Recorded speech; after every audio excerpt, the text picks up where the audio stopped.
많은 사람들 참된 진리를 모른 채 주님 곁을 떠나가지만 내가 만난 주님은 참 사랑이었고 진리였고 소망이었어. 난 예수님 좋아요. 난 예수가 좋다고. 난 예수가 좋다고. 주를 사랑한다던 베드로 고백처럼 난 예수를 사랑한다고. 무거운 짐진 자, 무거운 짐진 자 다 내게로 오라. 내가 너를 쉬게 하리라. 우리 박수 치면서 이 길만이 생명의 길, 이 길만이 생명의 길 참 복된 길이라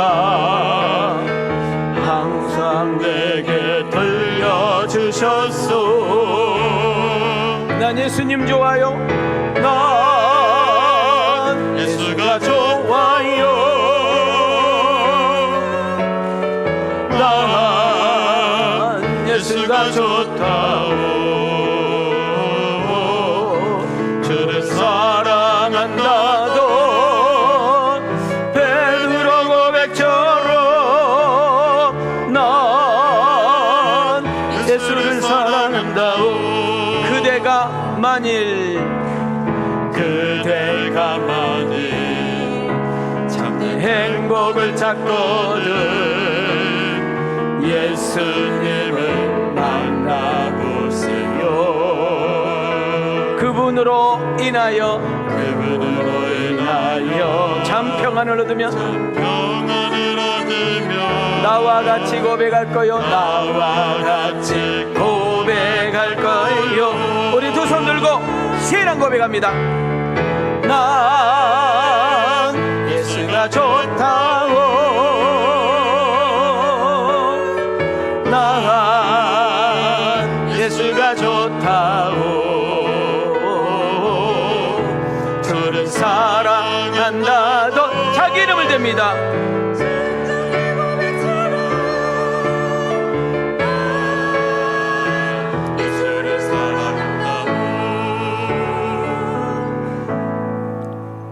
그렇습니다. 우리 예수님을 사랑하는 사람들이 모인 이 자리입니다. 사람을 보러 온 것도 아니고 누구를 만나기 위해서 온 것이 아니라 우리는 그 예수님이 좋아서, 그 예수님이 너무 보고 싶어서 육체적으로는 피곤하고 정신적으로는 빈곤하고 마음은 복잡해도 그분을 통하여 힘과 안식 그리고 회복을 위해서 우리는 오늘 이 자리에 나오게 된 것이죠.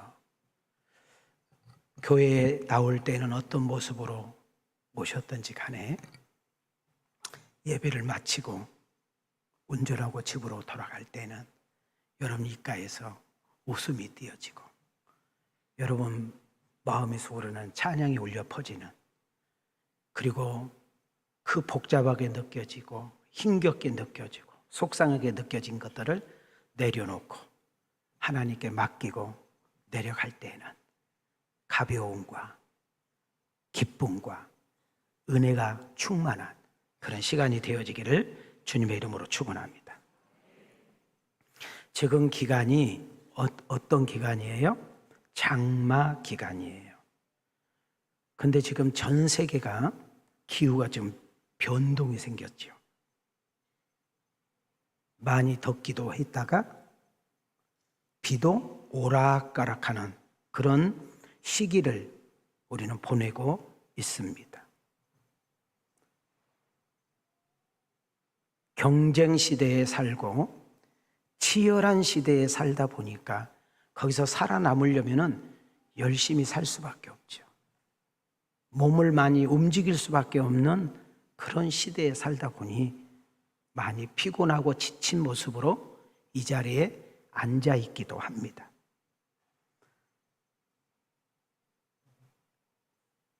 사랑하는 부부여도, 내가 난 자녀여도, 또 내가 부모라고 부르고 있는 그 이름도, 가정이라는 자체가 행복하고 평안하면 너무 좋겠는데 서로 가치관이라든지 생각, 의견이 맞지 않으면 그 가정이라는 공동체가 사실 부담스럽거든요.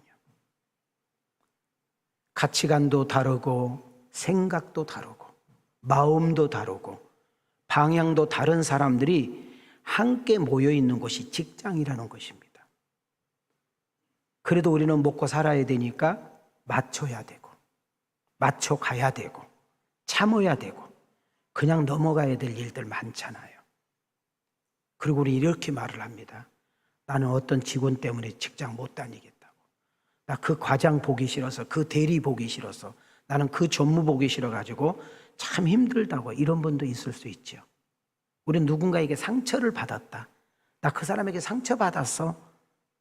그래서 속상해. 이런 말 하잖아요. 근데 우리는 반대도 생각해 봐야 돼. 내가 무심코 던지는 그 말 한마디, 생각하지 않고 하는 행동 그 하나하나가 누군가에게 상처가 되고 아픔이 되고 짐이 되고 있다는 사실을 우리는 놓치면 안 돼요.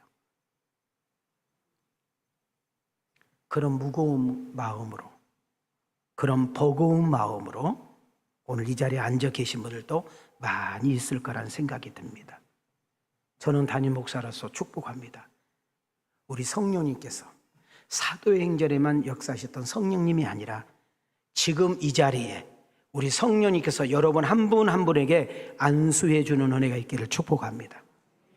그래서 위로와 격려가 있고 치유함과 회복이 있고 채움과 충족이 있고 다시 한번 힘을 얻고 당당하게 세상을 향해서 출발할 수 있는 그런 축복의 아침이 되기를 원하시면 아멘 합시다. 자, 우리 한번 두 손을 이렇게 들으시고 민수기서는 이야기를 합니다. 너희들이 말하는 거 내가 들을게. 너희들이 말하는 거 내가 보장할게. 너희들이 말하는 거 내가 책임질게. 민수기서 나와요. 그러니까 말을 잘해야 돼. 사람은 말을 먹고 살아. 내가 말하는 것을 먹고 살아. 제가 며칠 전에 너무나 급한 상담을 받았어. 근데 그분 상황을 들어보면 이해가 돼. 근데 저하고 상담하고 있는 중에도 무려 4번이나 자살하고 싶다고, 죽고 싶다고 이런 이야기를 많이 하는 거예요. 그래서 내가 막 혼냈죠. 네가 말하는 거 네가 먹고 살아. 그러니까 그런 말 하지 말어. 절대 그런 말 하지 말어. 내가 이제 그렇게 해서 보내드렸어요. 오늘 일부 예배 왔다 갔는데 여러분 말이 그렇게 중요하다는 것을 이야기해드려요. 자, 우리 손을 이렇게 들으시고 옆 사람을 이렇게 인사합니다. 주의 이름으로 사랑하고 축복합니다. 자, 우리 뒷사람에게 이렇게 인사합시다. 하나님이 함께하니 힘내세요. 다시 옆 사람에게 이렇게 인사합니다. 성령께서 주신 힘으로 세상을 이깁시다. 자, 다시 한번 우리 좌우로 인사합시다. 꼭 은혜 받고 새 힘 얻고 가십시다. 어느 신학대학교에서 기말 시험을 보게 되었습니다. 학생은 당연히 시험 공부를 충분히 해서 시험을 봐야 되는데 노느라고 시험 공부를 하지 않았어요. 자, 시험지를 딱 받았는데 아는 것이 하나도 없는 거예요. 그래서 거의 한 20-30 동안 멍 때리고 시험지만 보고 있어. 자, 시험 끝날 시간이 되니까 쓰고 나가야 되잖아요. 그래서 기도하는 마음으로 한마디 써요. 주님이 다 아신다. 자, 이 시험지를 받은 교수님이 너무 황당한 거예요. 아무것도 안 쓰고 뭘 하겠다고? 주님이 다 아신다. 그래, 주님이 다 알아. 그래서 점수를 매겨. 우리 주님은 100점, 너는 빵점. 맞습니다. 여러분, 우리 주님은 다 알아요.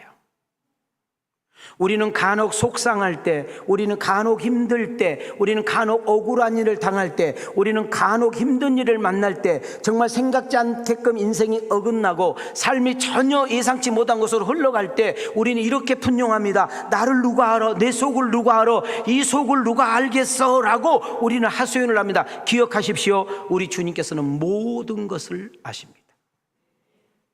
내 형편과 처지를 아시고, 우리의 문제와 고민도 아시고, 여러분의 소원과 비전도 아시고, 남에게 들키고 싶지 않는, 남에게 전혀 말하고 싶지 않는, 이것만큼 꼭 나만 알고 싶은 그것까지도 주님은 다 아시고 추적하고 오시는 것입니다. 그래서 우리는 아신다고 할 때에 하나님은 전지하신다, 이런 단어를 써요. 아시면 뭐 할 거예요? 우리 내 자녀가, 때로는 내 부모가, 때로는 내 형제가, 때로는 내 친구가, 사랑하는 연인이 어려운 일을 당하고 힘든 일을 당하고 뭔가 필요한 것이 있는데도 우리는 아는데도 보는데도 못 도와주잖아요. 그러나 우리가 믿는 하나님, 이 예배를 받으시는 그 하나님은 아심으로 끝나는 것이 아니라 모든 것을 해결할 수 있는 전능자인 줄 믿습니다. 그분은 무소부재하셔서 안 계신 곳이 없습니다. 그리고 더 나아가서 그분은 어제나 오늘이나 영원토록 동일하신 줄 믿습니다. 그분을 찾고, 그분을 인정하고, 그분을 믿고, 그분께 나와서 기도하기만 하면 하나님은 들으시고 응답하시고 일하시는 역사가 일어난 줄 믿습니다. 성경은 우리에게 이렇게 콜합니다. 염려하지 말아라. 낙심하지 말아라. 두려워하지도 말아라. 그 마음을 가지고 내게 오려무나. 내게 기도할 때 그냥 빚쟁이처럼 이것도 주고 저것도 달라고 기도하지 말고, 나는 너희들에게 받고 싶은 기도가 있는데 감사함으로 기도해라. 그러면 이기게 하리라, 버티게 하리라, 견디게 하는 힘과 능력과 지혜를 너에게 공급하고 채워주는 역사가 일어나리라. 자, 우리 한번 손을 이렇게 올리시고, 자, 빌립보서 4장 6절과 13절을 보겠습니다. 시작. 아무것도 염려하지 말고 다만 모든 일에 기도와 간구로 너희 구할 것을 감사함으로 하나님께 아뢰라. 내게 능력 주시는 자 안에서 내가 모든 것을 할 수 있느니라. 여기서 중요한 단어는 내게 능력 주신 분이 계신다는 거예요. 내가 능력이 있는 것이 아니라 내게 능력 주신 분, 내게 지혜를 주신 분, 내게 믿음을 주시는 분, 내게 건강을 주시는 분, 내게 은혜를 주신 분 없어요. 있게 하신 분, 길이 없어요. 길을 내시는 분, 여러분 나를 도와줄 분이 없어요. 도와줄 수 있도록 하나님께서 역사해 주시고 개입하셔서 하나님이 하셨구나, 하나님이 되게 하셨구나, 이것 또한 하나님의 은혜구나 고백할 수 있도록 만들어 주신다는 거예요. 성령님께서 아픔과 문제가 있을 때, 고민과 걱정이 있을 때, 어떤 염려와 두려움이 나를 사로잡혀 있을 때, 이렇게 우리 인생 여정에 우리 주님이 훅 하고 끼어 들어와요. 우리는 이런 생각을 갖잖아요. 야, 이럴 때 누가 나를 좀 도와줬으면 좋겠다. 이럴 때 누가 나에게 와서 나는 이런 사람이라고 좀 대변 좀 해줬으면 좋겠다. 야, 나는 어쩌면 누가 하나 기댈 사람이 없니? 내가 이렇게 힘들는데 누가 하나 동행해 줄 사람이 없니?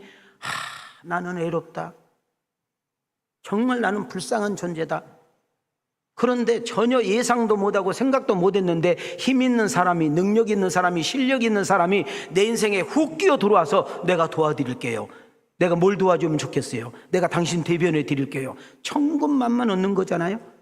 그러나 여러분 지금도 시퍼렇게 살아계셔서 역사와 시작과 끝을 주관하시고, 여러분 한 나라의 흥망성쇠를 좌우하시고 우리 개인의 생사화복을 주관하신 분이 여러분 인생 여정에 훅 끼어 들어와 우리를 돕기 시작하면 로마서 8장 28절 말씀, 모든 것이 합력하여 선을 이루느니라.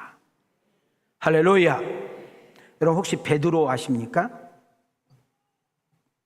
예수님이 어느 날 제자들과 함께 담소를 나누면서 이런 말씀을 합니다. 얘들아, 나는 좀 있으면 너희들하고 떠나야 돼. 좀 있으면 너희들하고 헤어져야 된다. 알고 있어?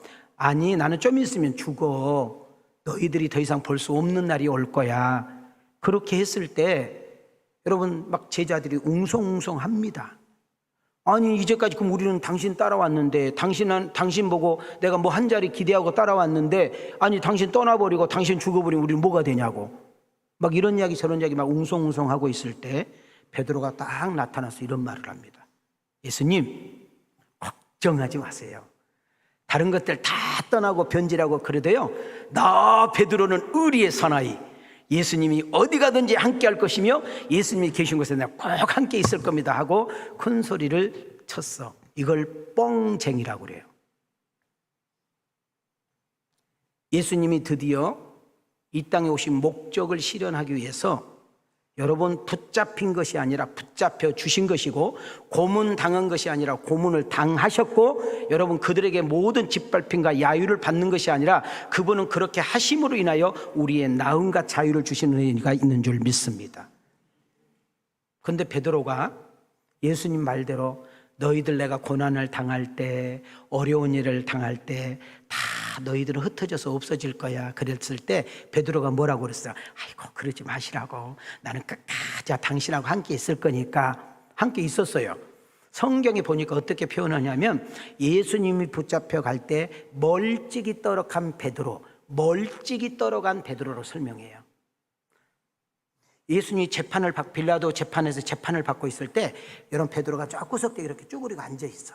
예수님이 어떻게 된가 보려고. 그때 어떤 계집아이가 어머, 내가 봤는데 이 아저씨 저분이랑 함께 있는 거, 야 나도 저분 몰라. 좀 이따가 어떤 아저씨 오더니 이 사람 분명히 저분하고 함께 있는 거 내가 봤어요. 이 사람도 잡아다가 족쳐야 돼요. 그랬더니 요 이야기를 한 거예요. 손을 올리시오, 손을 내리시오. 한 분은 자 올리시오. 말씀을 받겠습니다. 시작. 베드로가 바깥들에 앉았더니 한 여종이 나와 이르되 너도 갈릴리 사람 예수와 함께 있었도다 하거늘, 그가 저주하며 맹세하여 이르되 나는 그 사람을 알지 못하노라 하니 곧 닭이 울더라.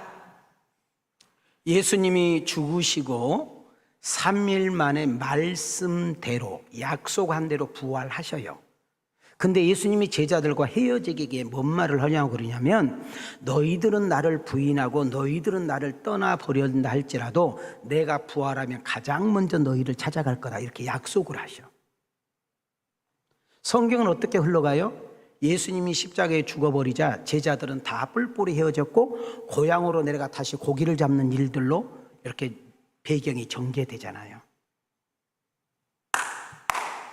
실패한 베드로, 형편없이 무너져 내렸던 베드로, 죽음이 두려워서 감옥에 갇힐까봐 예수님을 저주하면서 흔들면서 모른다고 했던 베드로, 의리는 깡그렇게 없어지게 되고요. 그래서 부활하신 예수님이 가장 먼저 찾아와서 베드로를 만나 주셔요.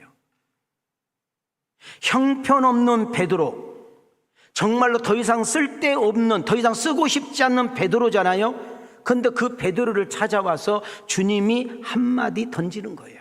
야 베드로, 너 아직도 나 사랑하는 마음 조금이라도 있냐? 이렇게 물어봐. 여러분이 베드로라고 생각해 봐요. 예수님을 저주하면서 모른다고 했던 베드로인데 너 아직도 나를 사랑하냐라 말을 툭 던졌을 때 그 기분 어떻겠어요? 얼마나 두려움이 있고 얼마나 미안하고 얼마나 부끄러웠겠어요. 근데 우리는 여기서 꼭 주목하고 넘어가야 될 것이 뭐냐면, 예수님께서 지금 실패한 베드로, 넘어진 베드로, 예수님을 부인한 베드로, 형편없이 자빠진 베드로를 과거의 그 잘못을 들추어 가지고 지적하면서 책망하는 내용이 아니라, 예수님은 여기서 지금 책망하는 것이 아니라, 지적질하고 있는 것이 아니라 내가 다 안다 이렇게 말해요. 자, 우리 옆 사람과 내가 다 안다. 네가 넘어진 것도 안다. 네가 실수한 것도 안다. 네가 형편없이 죄를 짓고 나를 부인한 것도 안다. 아니, 우리 왕성교인들아, 오늘 2부 예배 참석한 우리 왕성가족들아, 네가 세상에 나가서 어떻게 살았는지 내가 너무나 잘 알지. 순간의 욕심 때문에 거짓말했지 않니? 순간의 어떤 그 잘못을 모면하기 위해서 누군가에게 떠넘기는 짓을 했지 않냐? 사람으로서 하지 말아야 될 말과 사람으로서는 하지 말아야 될 그런 행동을, 너희들의 그 얼굴과 그 민낯이 짐승과 같이 산 것도 내가 다 안다. 교회에서는 네가 목사처럼, 장로처럼, 집사처럼, 하나님을 믿는 사람처럼 양복을 입고 양장을 입고 와서 곱상하게 앉아있지만 네 속이 얼마나 썩었고, 네가 얼마나 변절되었으며 얼마나 타락하고 있고, 네가 얼마나 형편없이 세상에서 자빠지고 무너지고 술 한잔 먹는 것 때문에 네가 신앙생활하지 않는 것처럼, 네가 순간의 그 유익과 쾌락 때문에 교회를 다니지 않는 것처럼 말하고 행동하는 거 내가 다 안다. 네가 잘했어. 네가 훌륭했어. 네 형제보다, 네 동료보다, 네 친구보다 더 착하고 의로워서 이 자리에 있는 것이 아닌 것을 내가 다 안다. 그러나 묻고 싶구나. 오늘 2부 예배 참석한 여러분들에게 내가 베드로에게 말한 것처럼 나도 너희들에게 확인하고 싶고 확증하고 싶은 것이 있는데, 네가 비록 세상에서 엉망진창으로 살고 아무것도 아닌 것들은 넘어지고 자빠졌으며 입만 열면 거짓말했고 사기치고 하나님을 믿는 모습이라고 전혀 없음에도 불구하고 오늘 이 자리에 앉아서 부끄럽고 죄송해서 어떻게 해야 될지 모르는 마음으로 설교를 듣고 있는 너희들을 향해 내가 질문할게. 너희들 여전히 나를 사랑하니? 조금이라도 사랑하는 마음이 있니? 라고 질문을 던졌을 때 여러분은 반드시 그 무릎에 대답을 해야 하는 것입니다. 베드로는 개미 목 같은 소리로 조용하게, 주님께서 내가 사랑한 것을 아시지 않습니까? 주님께서 내가 사랑한 것을 아시지 않습니까? 그렇습니다. 예수님, 아니 우리 하나님, 내가 입만 열면 거짓말을 했고요, 내가 정말로요 아무것도 아닌 것 때문에 언니 때문에 싸우고요, 내가 형 때문에 내가 오고 가지 않는 말이 정말 세상에서 상상할 수 있는 말을 했고요, 내 생각과 내 입술과 내 마음이 더럽고 추하고 내가 내 자체도 싫어요. 그럼에도 불구하고 내가 이 자리에 온 것은 내가 온 것 같지만 당신이 오게 하셨고, 내가 나온 것 같지만 당신이 나오게 하여 오늘 저 박 목사를 통해서 전한 그 메시지를 내가 듣고 있는데요, 내가 그 당신의 그 사랑을 다시 한번 얻고 다시 한번 먹고 다시 한번 힘을 얻고 내가 자빠지고 쓰러지고 말도 안 되는 그런 인생을 살았던 그곳을 가서 내가 바른 길로, 옳은 길로 당신이 원하는 인생으로 살아보기를 원하오니 주여 나를 붙잡아 일으켜 세워주시기를 원합니다.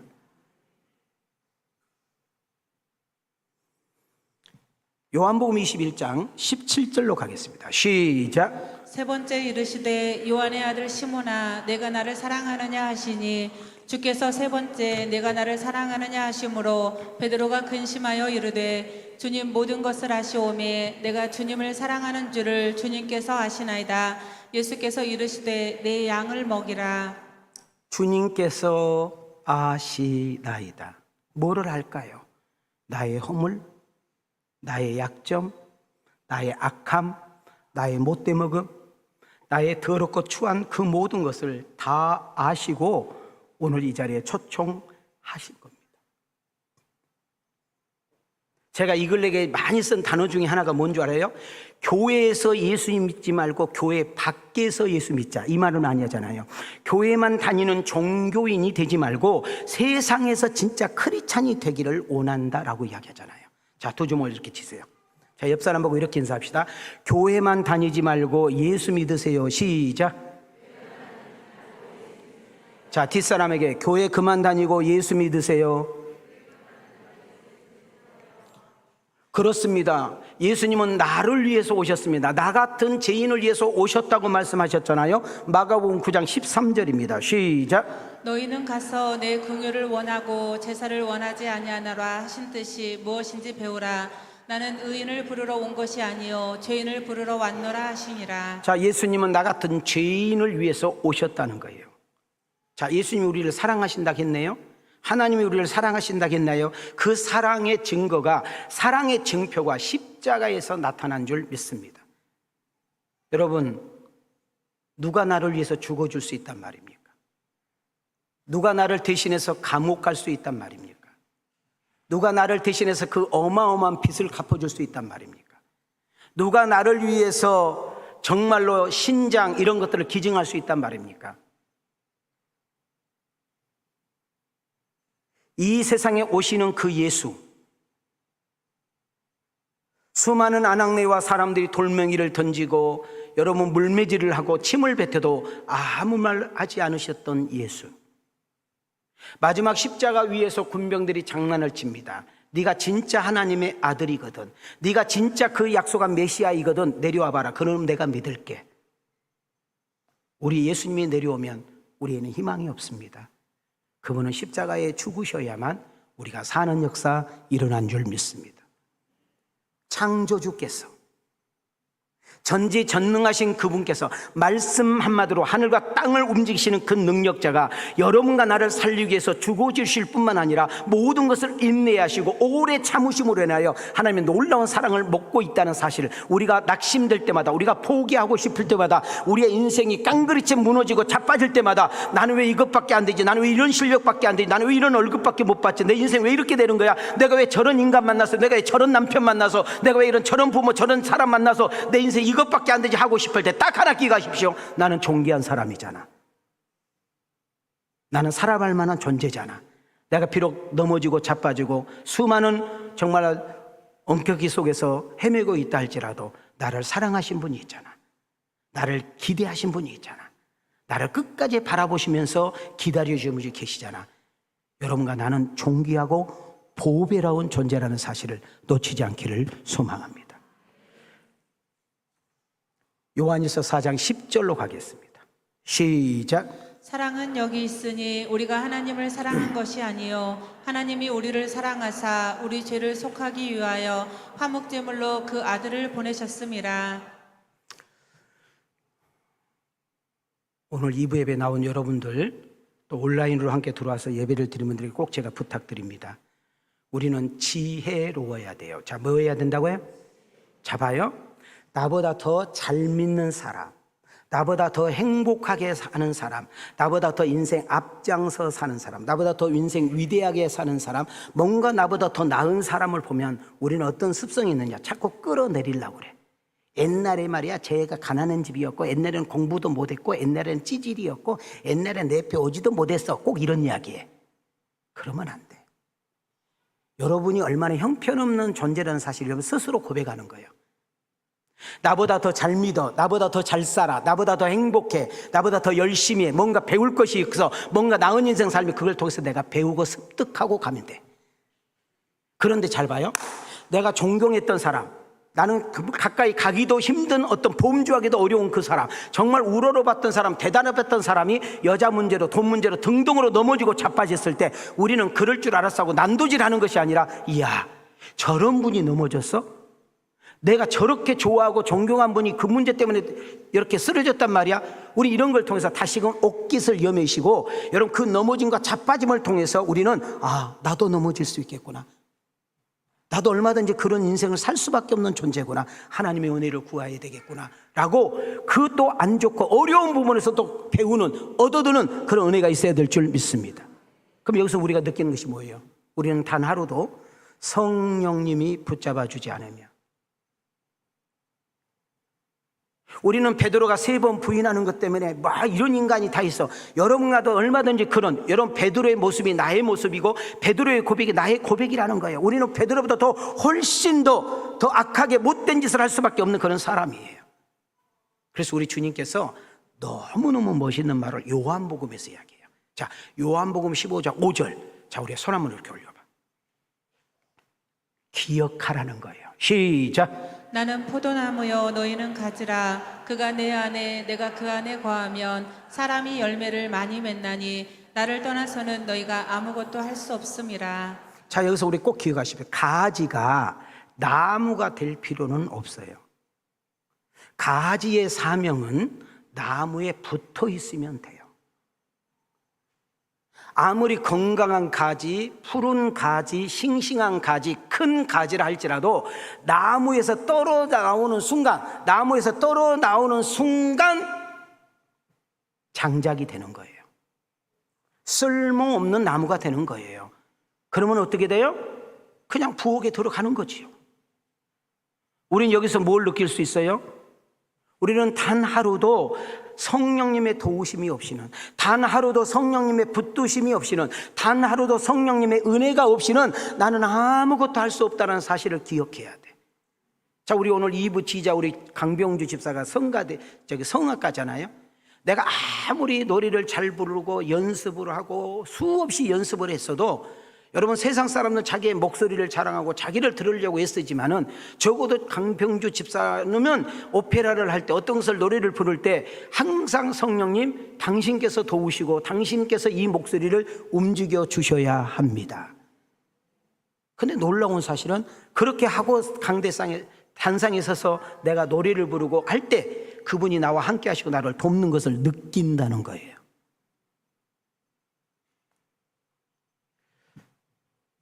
형편없이 무너진 베드로, 초라하게 그지없는 베드로, 그런 의리도 없는 그것을 어디다 씁니까? 예수님 앞에 죄송하고 미안해서 고개도 들지 못한 그 베드로에게 죽음이 끝이 아니라 부활이 있음에 정확하게 종돈해주고, 그리고 그 하나님의 나라가 있는 것을 정확하게 보여주면서 내 양을 치라, 내 양을 먹이라고 사명을 부여하는 것입니다. 여기에 우리의 소망이 있고, 여기에 우리의 희망이 있고, 여기에 비전이 있고 가능성이 있는 것이죠. 제가 오늘 사도행전을 왜 해야 합니까? 담임 목사님은 왜 사도행전에 그렇게 집중하고 목매입니까? 자, 이제 우리는 내일 다음 주부터 맥주 감사절 빼놓고는 연속 사도행전으로 갑니다. 한 주도 빼놓지 않고. 그러면 지금 벌써 여기까지 사도행전 10장까지 왔을 때 지금 제가 거의 한 50번 이상 설교했어요. 자, 이제 우리 11장으로 이제 시작이 되잖아요. 그러면 담임 목사로서 사도행전을 한 이유가 있을 거 아니에요. 사도행전을 내가 강의를 이렇게 목을 메우는 이유가 있을 거 아니에요. 목적이 있을 거 아니에요. 오늘 그것이 오늘 여러분과 나의 기도 제목이기를 원합니다.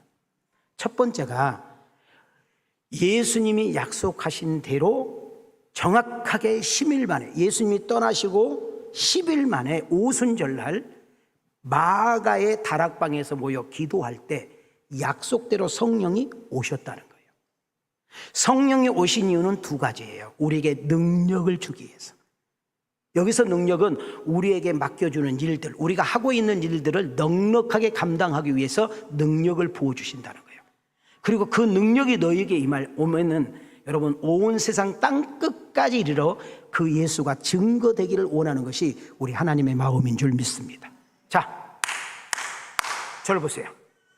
우리가 힘들 때, 낙심될 때, 좌절될 때, 인생이 희미할 때, 갈 바를 모를 때, 내 주변이 아무것도 없을 때 우리가 꼭 집중해야 될 것은, 여러분 힘들 때일수록 어려울 때일수록 성경을 펴시고 하나님의 약속의 말씀을 붙들기를 바랍니다. 여러분 우리가 하나님이 계신 것을 어떻게 알 수 있어요? 하나님은 약속하셔요. 그리고 반드시 때가 되면 그 일을 성취하시고 그 약속한 것을 지금도 ing 이루시고 성취하신 역사 일어난 줄 믿습니다. 한 걸음 더 나가 500명의 신도들이 모여서 성령을 기다렸는데 그 10일어간에 다 가버리고 120명만 남았어요. 몇 명만? 그 120명에게 한 명도 빠짐없이 성령이 임했어요. 그래서 이것을 성령 충만으로 표현하고 있는데 성령이 충만한 증거가 방언으로 나타난 거예요. 러시아 말로 했는데 한국 사람이 알아요. 영어로 말했는데 러시아 사람이 알아요. 아프리카 말로 이야기했는데 우리 한국 사람이 알아도 이건 신비잖아요. 여러분 여기서 축복을 합니다. 방언 못해도 천국 가는데 지장 없어요. 왜? 예수 믿어야 천국 가니까. 방언은 은사인데 여러분 정말 하나님의 놀라운 신비가 이 사도행전 강론 한 장 한 장 넘어갈 때마다 여러분 놀라운 이 방언과 놀라운 역사들이 여러분에게 임할 수 있기를 주님의 이름으로 축원합니다. 이것이 나의 간증이요 이것이 나의 찬송일세 나 사는 동안 끊임없이 구주를 찬송하리로다 이것이 나의 간증이요 이것이 나의 찬송일세 나 사는 동안 끊임없이 구주를 찬송하며 하도 안 시켜줘서 해봤어. 누가 나한테 톡송하는 사람이 없어. 여러분 하나님의 놀라운 신비 놀라운 은혜가 여러분에게도 임할 수 있기를 주 이름으로 축원합니다. 자 우리 옆사람 인사해요. 남의 간증 그만 듣고 내 간증 좀 해요. 시작. 하여튼 따라오지도 않아. 다시 뒷사람하고 인사해요. 교회만 다니지 말고 하나님 살아계심을 체험 좀 해요. 시작.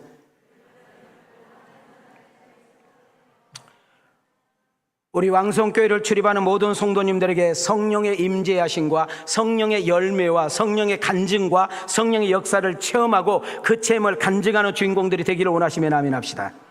특히 말세지말에 살고 있는 우리들은 성령님의 도우심과 성령님의 붙드심이 있어야 하는 것입니다. 사도행전 2장 17절을 한번 크게 읽어볼까요? 시작. 하나님이 말씀하시기를 말세에 내가 내 영을 모든 육체에 부어주리니 너희의 자녀들은 내어날 것이요 너희의 젊은이들은 환상을 보고 너희의 늙은이들은 꿈을 꾸리라. 여러분 성령이 여러분과 나에게 오면 자녀들에게도 청년들에게도 심지어 나이 먹은 늙은이들에게도 여러분 놀라운 역사가 일어난다는 거예요. 저는 이 설교를 준비하면서 기도했습니다. 하나님 우리 왕성교회를 출입하는 성도들마다 이런 비전과 환상과 역사가 일어나게 하옵소서.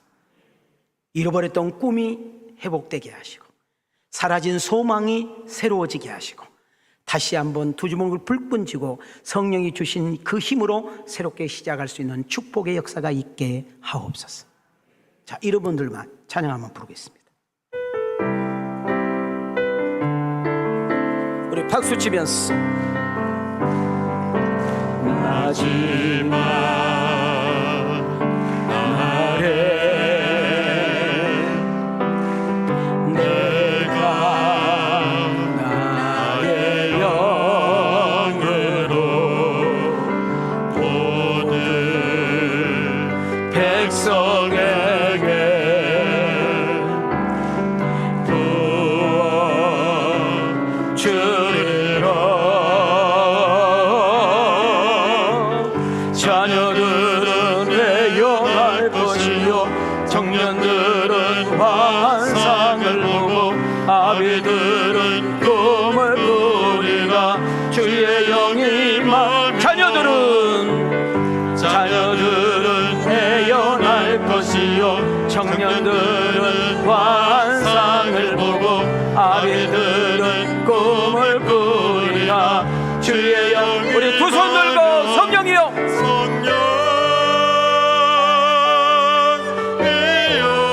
지금 이곳에 임하소서.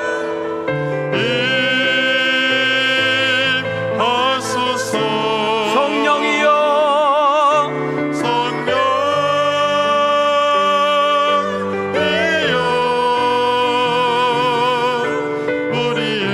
우리에게 임하소서.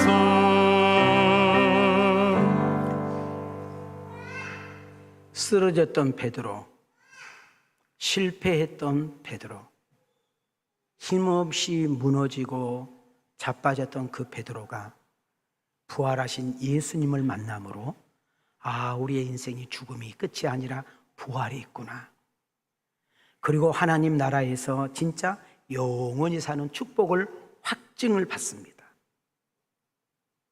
자기가 생각해도 자기 같은 사람 쓰지 않을 건데 너 이상 너 같은 거 필요 없다고 내가 다른 사람 쓰고 싶다고 할 건데 우리 주님은 베드로의 과거를 묻지 않고 그 죄를 지적하지 않고 그 아픈 상처를 토로내지 않고 너 지금도 나 사랑하니? 그때 베드로의 그 한마디, 주님이 내가 얼마나 당신을 사랑한지 아십니다. 이것 때문에 무너진 거예요. 자, 우리 한번 손을 이렇게 들으시고 따라합시다. 주님이 윤민이가 자기 이름을 대세요. 주님께서 윤민이가 얼마나 당신을 사랑하는지 가슴에 손 대세요. 아십니다. 할렐루야. 그리고 사명을 부여줍니다. 성령 충만한 베드로, 부활의 신앙으로 재무장한 베드로, 나가서 예수님을 전하면 유대인들의 핍박이 있고 수많은 종교인들과 그리고 정치인들이 결탁하여 예수님을 증거하는 자를 잡아다 가두고 심지어 수많은 매를 때리고 심지어 죽을 수도 있는데도 불구하고 그는 담대하게 예수가 그리스도라고 증거하기 시작합니다. 사도행전 2장 38절입니다. 시작. 베드로가 이르되 너희가 회개하여 각각 예수 그리스도의 이름으로 세례를 받고 죄사함을 받으라. 그리하면 성령의 선물을 받으리니. 여러분, 베드로가 이렇게 담대한 이유가 뭘까요? 예수님을 만났다는 것입니다. 예수님의 사랑을 체험했다는 것입니다. 부활의 신앙을 소유했다는 것입니다. 하나님의 나라를 소유했다는 것입니다. 하나님이 나의 아버지라는 사실을 확실했고 보혜사 성령이 자기의 든든한 백이라는 사실을 알게 되었던 것입니다. 인생의 모든 해답이 그분께 있다는 사실, 진정한 인생의 기쁨과 만족이 예수님께 있다는 사실을 그는 다시금 세상 깨닫고 나서 이렇게 외치기 시작합니다. 여러분, 꿈이 없는 인생, 방향이 없는 인생, 만족이 없는 인생, 집을 가지면 행복할 줄 알았는데, 차를 바꾸면 행복할 줄 알았는데, 연봉이 올라가면 여러분 정말 행복할 줄 알았는데, 집이 좀 부유한 자가 되면 행복할 줄 알았는데, 사랑하는 연인이 생기면 행복할 줄 알았는데 잠깐이었습니다. 여전히 내 인생이 목마랐고 여전히 내 인생은 여러분 형편없이 목마른 인생으로 있는데, 여러분이 예수님을 만나기만 하면, 진짜 예수님을 영접하기만 하면, 그 예수님이 여러분의 인생의 주인이 되기만 하면 여러분의 인생은 송두리째 바뀌는 역사가 일어날 줄 믿습니다. 저는 축복합니다. 사도행전 한 장 한 장 넘어갈 때마다 정말 여러분의 인생이 송두리째 바뀌는 역사가 일어나기를 축복합니다. 인생관이 바뀌고 행복관이 바뀌고 여러분 우선순위가 바뀌고 가치관이 바뀌고 여러분의 삶이 바뀌는 놀라운 역사가 일어날 것을 기대합니다. 가난해도, 병들었는데, 사업이 망했는데, 가게가 안 되는데, 자식이 속썩이는데, 배우자가 말도 없는 안 되는 그런 행동을 하고 있는데도 불구하고, 옛날 같으면 푼념하고, 옛날 같으면 원망불평하고, 옛날 같으면 전화 걸어서 2시간 3시간 욕하는데 인생이었는데, 예수님 때문에 기뻐하고, 예수님 때문에 감사하고, 예수님 때문에 행복하다 가고, 예수님 때문에 충만하다 가고, 예수님이 함께라면 살아볼 만하다고 이야기하는 이 모습 속에 예수를 알지 못하는 믿음이 없는 사람들이 이해가 안 돼, 헷갈려. 여러분, 우리는 사도 바울의 고백으로 끝나지 않고 그 사도 바울이 지금 시방 오늘 이 사도행전을 듣는 여러분과 나에게 고백되어지는 축복의 역사가 있기를 소망합니다. 띄워줘 봐요. 자, 크게 읽습니다. 시작. 항상 기뻐하라. 쉬지 말고 기도하라. 범사에 감사하라. 이것이 그리스도 예수 안에서 너희를 향하신 하나님의 뜻이니라. 주 안에서 항상 기뻐하라. 내가 다시 말하노니 기뻐하라. 하나님을 찬미하며 또 온 백성에게 칭송을 받으니 주께서 구원받는 사람을 날마다 더하게 하시니라. 여러분, 성령 충만이 뭘까요? 보따리 이고 저기 기도원 가는 거 아니에요. 여러분, 제가 예수님은 집에서 잘 믿어라, 예수님은 직장에서 잘 믿어라, 예수님은 삶의 현장에서 모임 동호회에서 학교에서 잘 믿어라 말이 무슨 말이에요? 성령 충만은 말로 하는 것이 아니에요. 나타나는 거예요. 여러분, 누군가를 사랑하면 얼굴로 나타나잖아요. 누군가를 좋아하면 보고 싶고, 누군가에게 좋아하면 막 주고 싶고, 여러분 누군가를 좋아하면 그를 위해서 수고해도 아깝지 않잖아요. 여러분, 학교 선생님을 그만두고요, 치과 의사를 그만두고, 병원 원장을 그만두고, 장관 자리를 그만두고, 대학 총장 자리를 그만두고, 잘 나가는 회사 가게 그만두고 선교사로 나간 사람 미친 짓이죠. 여러분, 믿음이 없는 자기 가족들이 믿음이 없을 땐 자기 형제 집안 식구도 이해를 못해. 근데 그 예수님의 사랑이 너무 좋아, 그 예수님의 은혜가 너무 고마워서 자기의 인생을 그분께 드리는 거예요. 나는 다시 한번 여러분에게 콜합니다. 교회만 왔다 갔다 해서 의자만 왔다 가지 말고 예배를 보지 말고 예배를 드리는 건데, 여러분 앉아져 있을 때 하나님 말씀이 들려지고 이 말씀이 믿어지고, 그리고 이 말씀을 가지고 세상에 나가, 여러분 교회에서 들려진 말씀이 아니라 이 말씀이 여러분 가정에서, 일터에서, 부부간에, 부모와 자식간에, 여러분 문제 속에, 결단 속에 결정할 때 어떤 중요한 요지 속에 말씀이 문득문득 따라오고 떠올라 결정하고 선택하고 나아가는데 중요한 키가 되어지기를 주 이름으로 축원하는 거예요. 우리의 삶을 보고, 우리의 생활을 보고 누군가가 감동을 받으며 생활이 전도지가 되고 우리의 삶이 예배가 되는 것입니다. 여러분, 사도행전 이야기가 초대교회, 교회와 성도들의 이야기잖아요. 사도행전이 기록됐을 때, 그때 내가 교회를 다닌다, 예수를 믿는다. 잘 들으세요. 지금 이 사도행전이 기록됐을 때 내가 교회를 다닌다, 나는 예수를 믿는다 하려면 일단 집에서 쫓겨날 각오를 해야 돼. 왜? 유대교인들은 기독교인을 인정하지 않기 때문에. 두 번째, 부모의 유산을 포기해야 돼. 왜? 안 주니까. 세 번째, 공무원인데 내가 예수를 믿는다, 곧바로 박탈당해버려. 공무원 될 생각을 하면 안 돼. 직장에서 내가 교회를 다닌다, 크리스찬이라는 것을 알게 되면 직장에서 잘려. 이웃과 모임 동호회에서 왕따를 시켜버려. 성공과 출세는 교회를 다니는 순간 포기해야 돼. 사람 대접 못 받아. 자, 지금까지 내가 나열한 이야기를 잘 들어보면 예수 믿는 사람이 있어야 돼, 없어야 돼? 입에 테이프 붙이고 갔어? 자, 예수 믿는 사람이 있어야 돼, 없어야 돼? 우리는 교회 오다가 조그만 교통사고 나가잖아요. 아따, 내가 교회 가려고 했는데 사탄이 역사해버렸구만. 우리는 내가 잘못해놓고, 내가 실수해놓고, 내가 욕심 부려놓고, 내가 하지 말아야 될 말과 내가 하지 말아야 될 행동을 해놓고 모든 오만 불평을 하나님께 다 뒤집어 씌워버리는 습관이 있어, 우리는. 여러분, 지금 사도행전이 기록된 시기에 교회를 다니면 집에서 쫓겨나. 부모 유산을 못 받아. 직장에서 쫓겨나. 공무원에서 박탈당해. 어떤 모임 동호회에서 왕따 시켜버려. 그러면은 교회를 다니다가도 안 다녀야 되잖아. 예수 믿는 사람이 있으면 안 되는 거잖아. 그런데 어떻게 돼요? 한번 보십시오. 예수 믿기가 이렇게 어려운데, 모든 것을 포기해야 되고 모든 것을 잃어야 되는데, 여러분 같으면 교회 다니겠어요? 여러분 같으면 예수 믿겠어요? 교회 다니 조금만 아프면 하나님 나 왜 이러냐고, 조금만 장사가 좀 안 되고 수고한 나한테 왜 이러냐고, 자식이 좀 쏙쏙이고 남편이 오고 나한테 왜 이러냐고. 우리는 그런 습성이 있잖아요. 아니, 일부 3부에 보세요. 이 베드로 사도와 바울 사도를 보면 예수님 전하는 것 때문에 매를 맞아요. 예수님 전하는 것 때문에 감옥에 갇혀요. 예수님을 전하는 것 때문에 죽을 고비를 수없이 남겨요.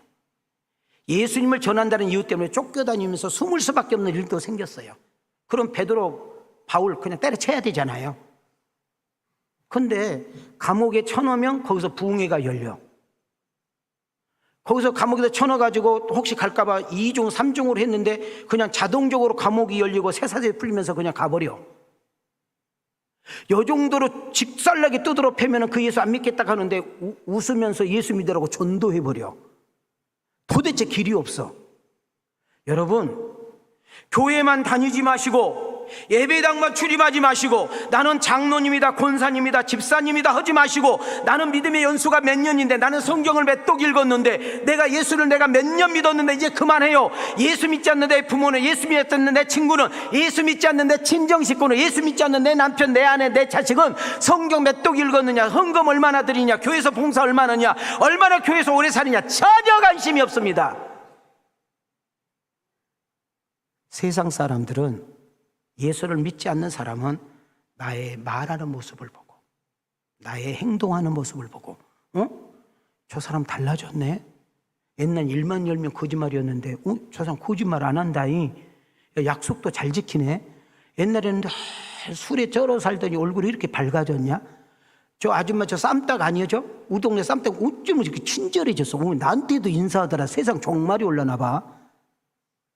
야, 저 사람한테 들어가면은 안 나오잖아. 여리고성인데. 야, 그렇게 많이 베풀고 나누고 그러더라. 어떻게 된 거예요?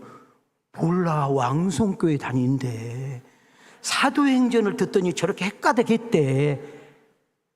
여러분, 그런 소리를 좀 들을 수 있는 은혜가 있기를 축복합니다. 고상한 척 하지 말고, 예수 믿은 척 하지 말고, 언제까지 종교인처럼 다닐 거예요? 내 안에 있는 것이 나가게 돼 있잖아요.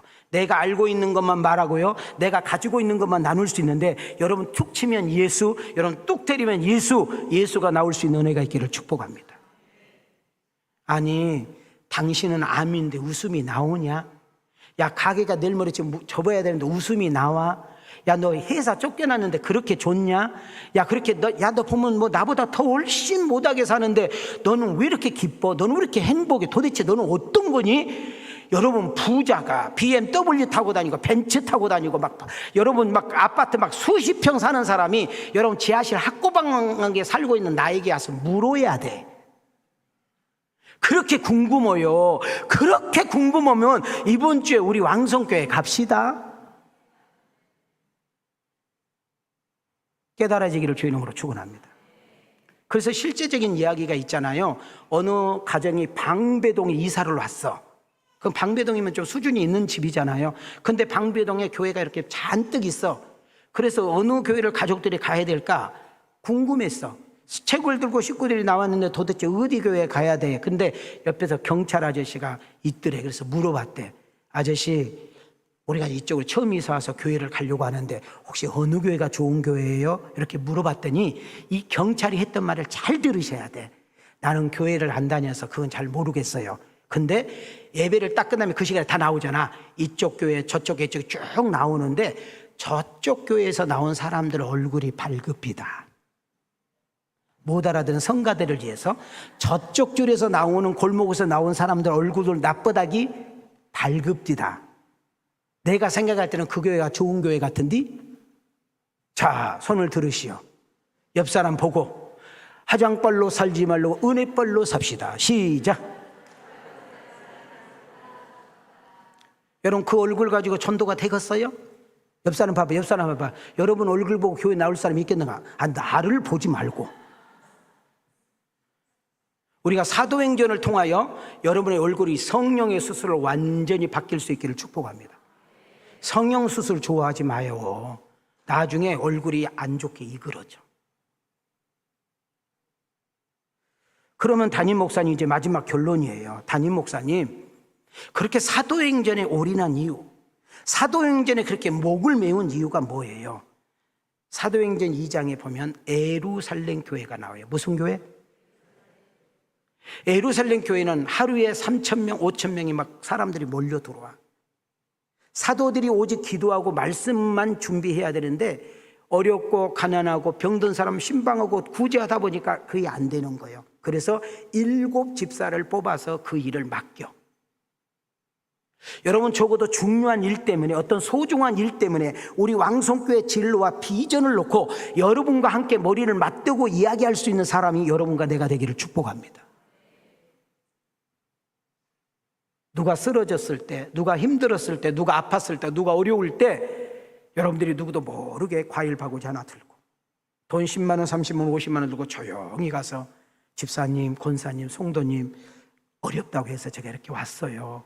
아무것도 아니지만 하면서 여러분 그런 사람도 찾아가서 손잡아 기도해주고 식사 한번 대접해주고 말로 이루어주고 격려해주는, 그래서 저는 우리 왕성교회가 유명한 교회 거부합니다. 대단한 교회 거부해요. 실력 있는 교회 그런 기도하지 마요. 나는 우리 왕성교회는 따뜻한 교회, 친절한 교회, 하나님의 사랑을 느낄 수 있는 그런 교회가 되기를 여러분을 통해서 나타나기를 원하시면 두 손 들고 아멘 해봐. 하여튼 50경 걸린 사람이 줄마다 2명씩 있어. 2명씩.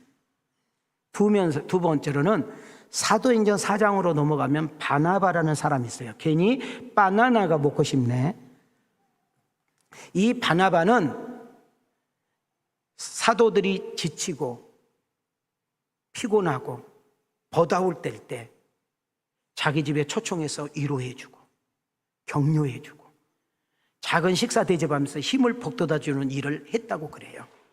여러분, 어떤 사람이 훌륭한 사람이고 어떤 사람이 대단한 사람인가요? 어떤 사람이 똑똑하고 어떤 사람이 능력 있는 사람인가요? 나하고 함께 차를 마시면, 나와 함께 식사를 하면, 나와 함께 교제를 하면, 나와 함께 운동을 하면, 나와 함께 친해지면 그 사람이 달라지고 그 사람이 변화가 되고 그 사람이 평안을 느끼고 그 사람이 행복을 느끼고 돈의 가치를 알고 인생의 의미를 깨닫게 하는 그 사람이 바로 여러분과 내가 바나바이어야 하는 죄예요. 그 다음 보니까 나중에 교회가 헌금이 떨어졌어. 구제해야 되는데 구제할 돈이 없고요, 선교해야 되는데 선교할 돈이 없고, 교회 운영하는데 운영하는 것이 어렵다는 이야기를 누군가로부터 듣게 되고 있잖아요. 자기의 밭을 팔아다가 여러분 성전에 아무도 모르게 조용히 갖다 놨어. 그것이 교회를 다시금 일으켜 세우는데 중요한 일을 했어. 우리는 조그만 헌금하면 입으로 다 까고, 나 짜장을 사줬는데 지금까지 5년 전 짜장 이야기 이미 화장실 갔다 왔는데. 여러분, 하나님 앞에 내가 귀한 일을 했어. 많은 것을 드렸어. 여러분, 드릴 수 있음에 감사, 섬길 수 있음에 감사, 나를 써주심에 감사. 할렐루야. 우리 옆 사람과 인사해요. 말로 그만하고 삶으로 보여줍시다. 시작. 우리 교회 표어가 영혼을 살리고 교회를 세우고 이웃을 잘 되게 하자는 것입니다. 우리 교회는 내년에 40주년 기념을 통하여 4가지 행사를 준비해 놓고 항구자 운동을 하고 있어요. 지금 제가 원하는 목표는 2억 8천 정도 됩니다. 근데 지금 1억 3천, 이번 주 정도 되면 이제 1억 4천 정도 나오겠네요. 이제 반 정도, 반 조금 더 나왔나, 하여튼 반 정도. 나는 전 교인들이 그 좋은 일에, 그 복된 일에, 그 값진 일에 기도하면서 함께 동참할 수 있는 은혜가 있기를 축복합니다. 우리 교회 비전 장학금, 요즘 우리 교회 청년들이 저에게 주례를 많이 부탁으로 와요. 그러면 제가 꼭 이야기해요. 얘들아, 결혼은 한 번만 해야 돼. 그러니까 너희들 꼭 비전 장학금, 너네 부부 이름으로 대학생들, 내가 초등학교, 중학교 이야기는 절대 안 해. 대학교 아이들 장학금 한번 줘라. 250만 원인데. 만약에 그 애들 결혼하고 안 보이면 그것 때문에 안 나온 줄 아세요? 지네들이 받아 먹었으니까 해야 되죠. 여러분, 아까도 이야기했죠. 우리 교회 뭐 대단한 교회, 훌륭한 교회 그런 기도 하지 마요. 나는 그런 목사 되지도 못해. 얼굴 봐요. 그렇게 안 생겼잖아. 그러나 예수 믿지 않는 사람들이, 교회도 다니지 않는 사람들이 하는 이야기가, 나는 잘 모르겠는데 그 왕성교회 가라. 그 왕성교회, 그 왕성교회 다니는 사람들 보니까 뭔가 틀리더라. 야, 그 왕성교회는 참 귀한 일 하더라. 야, 그 왕성교회는 참 이 지역에 좋은 일을 많이 하더라. 이런 소리를 들을 수 있는 은혜가 있기를 축복합니다. 다비드 같은 사람, 나의 작은 은사와 나의 작은 섬김을 통해서 누군가에게 섬기고 누군가에게 나누어주고 누군가에게 섬기는 모습 속에 예수가 발견되어지는 은혜가 있기를 원하고, 여러분, 빌립 집사 같은 사람, 사도행전 8장에 보면 사마리아로 도망가서 집사이지만 복음을 전할 때 귀신이 나가고 각종 병이 치유되면서 한 성이 뒤집어지는, 나는 이 사도행전 강론을 통하여 이 빈자리가 채워지면서 여러분 때문에 예수 믿고 여러분 때문에 행복하다고 하는 사람들이 많이 나오는 은혜가 있기를 주님의 이름으로 축복합니다. 마지막입니다. 권연료의 가정. 하나님, 오늘 이 사도행전을 듣는 우리 왕성교회 가족들마다 권연료의 가정처럼 세워지게 하옵소서. 온 가족이 하나님을 믿게 하시고 여호와만 경외하게 하시며 우리의 삶과 생활이 교회 안에서 끝나지 않고 교회 밖에 흘러감으로 인하여 믿지 않는 이들에게까지도 선한 영향력을 끼쳐 예수가 보여주는 역사가 일어나게 하옵소서. 우리 가슴에 손을 대세요. 답시다. 온 가족이 여호와를 경외하고 우리의 삶과 생활이 전도지가 되어 하나님의 이름을 찬양하는 빛과 소금의 역할을 감당하는 그 여러분이 그 주인공이 되어지기를 주님의 이름으로 축원합니다. 주님이 너무 좋아, 주님 한 분이면 만족하고 주님 때문에 행복하다고 고백하는 우리 왕성 가족들, 오늘 이 자리에 참석한 우리 모든 성도님들이 되어지기를 주님의 이름으로 축원합니다. 주님의 이름으로 축복합니다. 은혜 주신 하나님께 영광의 박수. 감사가 도여가는 인생 되게 하옵소서.